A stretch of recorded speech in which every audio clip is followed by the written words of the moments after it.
विचारात पडलास? काय करू, कसं पुढे जाऊ हे कळत नाहीये. मग आता मी सांगतोय त्या 3 गोष्टींवर काम कर.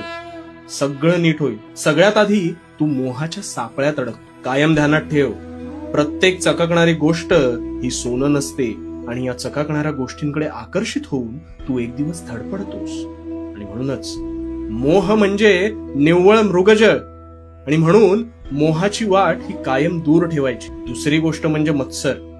दुसऱ्यांबद्दल बोलणं, एखाद्याचा द्वेष करणं, एखाद्याला दूषणं लावणं हे सोडून दे. फक्त स्वतः कसा दैनंदिन जीवनात प्रगती करशील यावर लक्ष केंद्रित. मत्सर पुन्हा फिरून तुलाच भेटतो.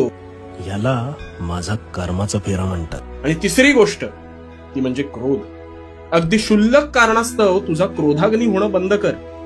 कुठलीही परिस्थिती शांतपणे हाताळायला शिक, कारण उथळ पाण्याला खळखळाट फार असतो, पण संथ पाणी कोणत्याही परिस्थितीत न डगमगता स्वतःची वाट शोधून काढतच. म्हणून संथ पाण्यासारखा राहा, शांत आणि पारदर्शक.